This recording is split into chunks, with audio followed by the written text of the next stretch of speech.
Hi, welcome back to my channel, or welcome if you are new. Today I'm going to be talking about my 5 favourite personal development books. Now, I kind of know what you're thinking, or know what you may be thinking, that personal development books are just for self-help and things like that. When I first kind of learned and heard about self-help books and self-development books, I was just like, it's a bit cheesy, and you only kind of read that stuff if you're like in a really bad situation or a bad place in your life. But actually, self-development books and self-help books are really, really good. They kind of realise that other people are going through something you might be going through, or it's just one of those that you listen to it and it makes you feel like a happier person. Plus, it gives you kind of like ideas and solutions to work around everything. So it's not just for some people that are really, really depressed or in a really bad situation. It's for everybody. And I've been listening to self-development books probably for about 3 years now. And this year it's been my main focus to listen a lot more. I don't necessarily read. I struggle reading and taking it in, and I feel like I'm wasting my time sat there reading a book when I could do a lot of other things. So instead of me sitting down and reading a book, I tend to listen to Audible app. Basically you can just download audiobooks on there and podcasts, and then I listen to them whilst I clean, so I feel like I'm getting something done and listening at the same time. And it kind of, when I do things like walk and clean, my brain always wanders off, so it makes me listen and focus on something that I don't want my brain to wander off, because sometimes if your brain wanders off, it kind of thinks things that you shouldn't really be thinking, that aren't that good for you. Especially with me with anxiety, I kind of twist things, my brain does, so it's really good for that as well. Don't forget to give this video a thumbs up and subscribe if you are new, but let's get started. The first one I'm going to talk about is The 5-Second Rule by Mel Robbins. I've literally just finished listening to this, and I really, really enjoyed it. I knew what it was kind of about because I've heard people talk about it and suggest it to me, so I do know what it was about. But I thought, because I knew what the basic rule was, I didn't need to listen to the book. But I decided to get it and listen to it, and I actually really, really enjoyed it. Basically, your brain always convinces you out of something. So it basically, you count down from 5. She got it when she was watching a rocket take off. And if it's 5, 4, 3, 2, 1, blast off. So what you've got to do is, if you're thinking and debating about something, and then what you're going to do is talk yourself out of it, and then you could regret the decision that you made and wish you made the decision that you first kind of went on a whim with. It's one of those that if you're wanting to do something and you're passionate about it but you're scared about it, you just do 5, 4, 3, 2, 1 and just get it done. She says that she uses a lot for when she gets up in the morning. She struggles with the alarms. It's quite good because she goes into a lot of depth of sleep, and I kind of explained it to my husband, because my husband's one of those that just constantly puts snooze button on, and it goes into detail of how when you try and take a nap, you don't have a 10-minute nap, you tend to have an hour and a half, because your body goes through a cycle of needing certain sleep, like REM sleep, deep sleep, light sleep, and it kind of goes through a process. So you have 90 minutes of that, and then 2 hours at the end where you slowly kind of start waking up. That's why sometimes you kind of start waking up naturally around the time that you tend to wake up, because obviously your body's used to it, and that's how your kind of brain works. Because she used to do is, every time she first heard the alarm, she used to turn it off and say 5, 4, 3, 2, 1 and get up and go, not using an excuse. And it's the same thing in life as well. If you want to do something but you're scared, or you're worried what other people will think, you just count from 5 and just do it. One of the things that I really kind of touched me was right at the end of the book. Right at the end of the book, I just cried my eyes out. And it's not just the story she was telling, but she was getting very, very emotional about it as well. It was about someone got in contact with her and was sharing their stories with her of how they use this 5-second rule. And there was a memorial page about this young lad who basically died on New Year. And they recommend that she checked out the page, because he lived his life around the way she did, just take every opportunity that you can. And basically he took every opportunity, and so did his parents, and he basically died on New Year by a hit and run. And his mum turned around and says the last text message they got was not something that it was kind of like they regretted. It was something that they was so grateful that each other said to each other. He sent a text to them saying, "Happy New Year. I wanted you to know that you mean the world to me and I love you so much, just in case I don't get a chance to." Obviously with the New Year craziness of the text message and always being on hold for ages. And then obviously she messaged back and she said obviously a similar thing. And she said, "And that was the last message." She said, "I'm so grateful that that was the last message rather than just like, see you later." But then there was another bit about it that I think that really touched me even more. And that was one of his like friends, well, I don't think it was his friend, I think it's more of like an older friend. He was always away for university, so obviously he was back home for Christmas and New Year, and this lady saw him shopping and didn't really want to shout him because she felt embarrassed shouting him over a store. So they kind of just left. She just left it and went home. And then a couple of days later, she went out shopping again and she saw him again. And she thought, "Oh, I won't speak to him because I've not got no makeup on, I'm not done up, and he seems obviously busy, so I'll leave." And then she said that was the last time she saw him. She says, and she took it for granted that she didn't get the opportunity, that she wanted to go up to him and speak to him, but her brain just convinced her not because they gave her so many lists and so many reasons why she shouldn't do it. And she said now she sees somebody that she's not seen in years. She makes an effort and she physically just counts 5, 4, 3, 2, 1 and then just shouts them. She said it's made such a huge difference to make her not take things for granted, the little things for granted.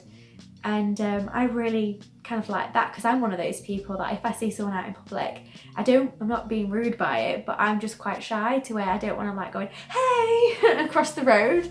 I mean, even my family members, I'll just kind of not say hi to unless they see me, and I'm like, I'm not one to shout people across the road or across the street or whatnot. But yeah, that really touched me. And it is, I mean, most of the books I read or listen to are quite long because I feel like I like them being like 4 hours long.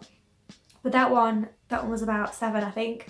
And I really, really enjoyed it. And with all the stories that they tell you about and everybody else's experience with it, it makes you realise, and a lot of the like things that other people experience, they kind of make you realise that they're similar to your story and the way you are. So yeah, I really, really enjoyed that book. Very fresh in my mind, but I know when I like a book because I actually remember what it's about, even if it's been like months or days since I've read it. I mean, I've not listened to barely anything this month because I've been so busy. So yeah, I've not listened to it for at least a week and it's still fresh in my mind, so I love that one. The next book is Girl Code by, I know I'm going to pronounce this wrong, I've written it down. It's by Cara Olwell-Libra. I absolutely love Girl Code. She's got a few other books out there, but that one's my favourite. Girl Code is one of those books that I always go back to. I've listened to it several times. It's mainly about, I won't really say it's all about self-development because it does go through that of what you need, but it's really good for if you're self-employed. She goes through and interviews other business women and she goes, what obviously do women need more of? And obviously they're kind of their mantras, like their sayings that they say to themselves. And I really enjoy it. It goes through obviously all the different business women and their backgrounds, and it kind of shows you that even if you come from a bad background, it doesn't mean that you've got to have a bad life. That in a way it should push you to get a better life and, I don't know, succeed at something because you can. But obviously some people in some situations, it kind of does the opposite because it's still kind of like, I don't really know how to explain it. Yeah, it doesn't motivate them. It kind of makes them kind of like go more into like a pit. But yeah, I really like that book, and like I said, I listened to it several times. It's one of those that I listen to it and there's something else new I kind of find and figure out and kind of relate to. But yes, I love that one. The next one is Girl Wash Your Face by Rachel Hollis, and this is one of my most favourite books. I've only listened to it once because it has been a recent book. I listened to it at the end of last year, so I am wanting to listen to it again at some point. But just in the summary that obviously I listened to at the beginning, it made me cry. It's a good book for if you're a mum, because a lot of like mums can have the self-doubt, and it's about stop pulling yourself down for the silliest little things when you're doing the best you can. So it goes, basically she goes through the chapters as in the lies she tells to herself, and then like a lie might say, I'm a bad mum, or things like that she hates her body's not very nice, and things like that. And they go through the lie, and then she explains it, and then goes through a story about it. So like the one that says she's a bad mum, and she kind of blames herself on a lot of things, like the extracurriculars that she wished she could do with the children, but sometimes she just doesn't have time to do it because of obviously working. And she basically said, it doesn't really matter, all the little things doesn't matter, the main important thing is you're alive and your child's alive. This isn't that. If you don't get anything else done, she said, if you don't bath your kid in a week, it doesn't matter. If you don't kind of like get the cupcakes baked for the bake sale at school, it doesn't matter. Your child is okay, you are okay, and that's the main things that you need in life. So yeah, it was about not pulling yourself down for just the little things and thinking more like the bigger picture. And I really, really like that, especially going through the lies. And at the beginning, when she did go through every single lie before obviously going into more detail every chapter, I was like, yeah. I agreed with practically everything she said, and it hit home, like properly hit home. Like I said, I was sobbing by just listening to the summary. So I'd really suggest that book, or listen to it or read it or whatever, but I really like it connected with me really well, and I enjoyed it so much, and I took so much away from it. The next one, number 4, I can't get to say, so number 4 is What I Know For Sure by Oprah Winfrey. I can't really speak properly with my nose being like this. That book is amazing.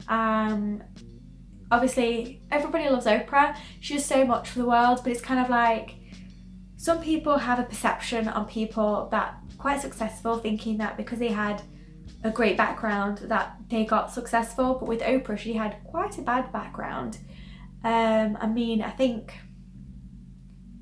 can't really remember this, but I think she was raped when she was 15, I think so, unless it was like a boyfriend that wasn't very nice. And yeah, she got pregnant at 15. She had kind of like a hard time with that. I think she didn't tell anybody, and it's only like in the past probably like 10 years it actually came out, and she felt quite bad about that coming out. But then after a bit and thinking about it, she realised that all people have got good and bad, and the bad backgrounds, and she wanted to make sure that even though she had this bad background, that she wanted people to know more about it, to kind of like understand her a bit more. But people realise as well that even though you do have a rough background, it doesn't mean that you can't succeed in life. And it just went through a load of different things, of stories when she was younger, and then the stories as she got older. And I really enjoyed it. And it's quite nice when you kind of like have a celebrity or somebody that you think you know very well, but then like expresses the past and their opinions and things like that, and you kind of realise that it doesn't have to be that way. If you've had a bad life, you don't have to not succeed. So yeah, I really enjoyed that book. I've listened to it a couple of times now, and I just thought it was really good. The next one is The Gifts of Imperfection. This one was quite a difficult one. I really enjoyed it, but it was quite complex. So I really do need to listen to it again. I really did enjoy it. It took probably a little bit to get into, because it is quite factual, and I love factual stuff, but I like factual stuff where it comes to like stories and different types of stories where you can relate to them. And how she did go through stories, the beginning of it more was kind of like scientific and yeah, stuff like that. So it did take me a while to get into it, but I carried on listening to it and really did enjoy it. It's by Brené Brown, I didn't say that. She researched a lot about shame and fear and wrote a lot of things based on shame and fear. And it's strange to think someone that kind of like went through shame and fear then wrote a self-help book. But she says because she knows the background of shame and the background of fear and why you feel this way, and why you might be doing things that you don't really necessarily are to do with shame and fear, it kind of, she says it makes you kind of see when things are starting to happen and when shame and fear are starting to come into the picture. Procrastination, like you procrastinate because you're scared and you've got your fear, so it's all about kind of like changing that.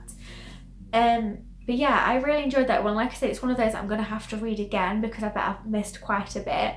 But I really enjoyed that, kind of looking at it from the opposite direction, like talking about the happiness, but then she also mentioned the side of the fear and the reason why you're not doing things, and it was very, I could see a lot of similarities between that and 5 Second Rule. I did enjoy 5 Second Rule a lot more because it went through more like different stories than, even though it went through a lot of facts, but I could kind of relate myself to that a little bit more. The other one was more like factual based, scientific and stuff like that, and I might struggle with that a little bit. But no, I really enjoyed it, and I read the one after the other as well, Gifts of Imperfection, and then after it I read the 5 Second Rule. So it was a good book to kind of listen to after themselves, because it made the 5 Second Rule kind of like, when she told stories, it made me look back at the Gifts of Imperfection about what she said about fear and shame, and yeah, it kind of like balanced off each other. So I really enjoyed it. Now I've done a little bit too much. I tried to kind of like go for a bit of a summary for each book. So instead of saying, yes, I recommend this book, it's great, and then you read it and you're like, yeah, it's not for me. So I thought if I explained some of them and what they're about, that you kind of made your mind up whether or not you think you'll enjoy it or think you're not. So yes, I hope you did enjoy it and enjoy me ramble on a bit. If you did, please give it a big thumbs up and subscribe if you're new.